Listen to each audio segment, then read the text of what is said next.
What a game. The Indiana Fever snapped the New York Liberty's undefeated streak, and Caitlin Clark proves again why she's undeniable. Her return to the Fever felt like a surge of energy not just for the team, but for the entire WNBA. Coming off a 5-game injury absence, Clark dropped 32 points on the defending champions, leading her team to a statement win. Yet instead of celebrating this comeback, the league decided to drug test her for the 11th time this season. Most WNBA players get tested 3 times a year.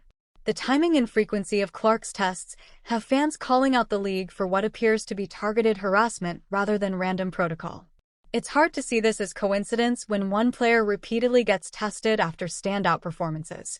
The internet's reaction was swift, brutal, and hilarious. From jokes about her testing positive for goat blood to suggestions that the league should test refs instead, social media has not let this go quietly. Clark's game looked superhuman. 3 logo threes in under 40 seconds, orchestrating offense with surgical precision, making champions look ordinary.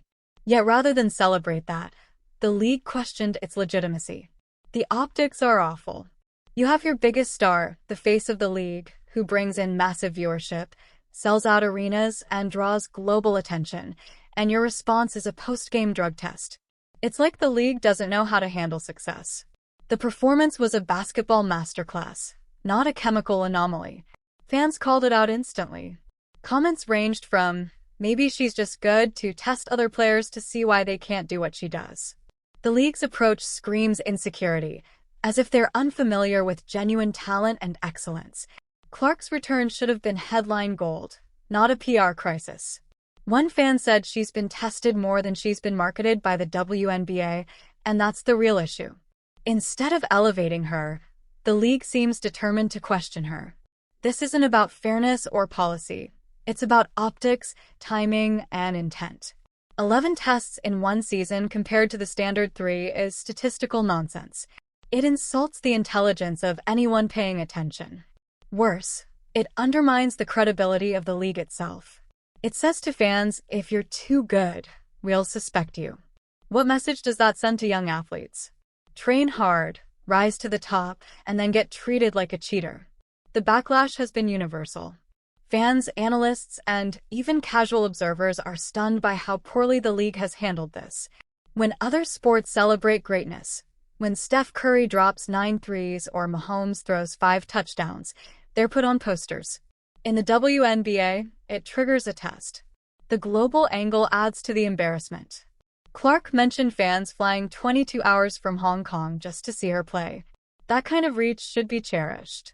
Instead, the story those fans get is about testing procedures and administrative overreach. League leadership is fumbling their biggest opportunity. Clark's impact on the sport is undeniable. On-court excellence, off-court charisma, and a global fan base. The response she gets? Skepticism and scrutiny. That's not just a mistake. It's self-sabotage. This isn't just about Clark. It sets a precedent for the entire league.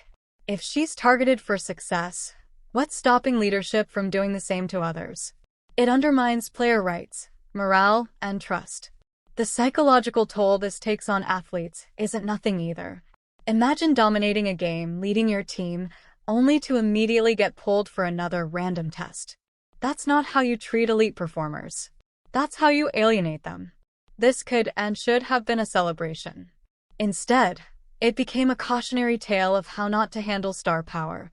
When even sports journalists are questioning your leadership, when fans are roasting your policies instead of sharing highlights, you've lost the PR battle. Clark's performance wasn't a fluke. It was her returning to form. Her injury recovery, overseen by professionals, was diligent and responsible. Suggesting otherwise doesn't just insult her, it insults the entire support system around her. And yet the narrative was hijacked. Not by her brilliance, but by the league's response. The phrase performance-enhancing basketball talent started trending. Fans joked she was taking illegal doses of court vision. Others said the real test should be on the league's decision-makers. This isn't just about one star being mistreated. It reflects a fundamental misunderstanding of how to grow a sport. If you don't celebrate greatness, you discourage it. If success becomes suspicious, you kill motivation. The WNBA finally got the star they've needed for decades, and they're pushing her away with bureaucracy and doubt. Fans see it. Media sees it.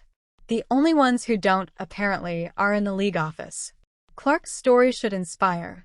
Instead, it's being overshadowed by testing scandals. In a moment that should define a new era for the league, we're talking about protocols and urine samples. The WNBA needs to ask itself one question. Do they want to grow the game or control it into irrelevance?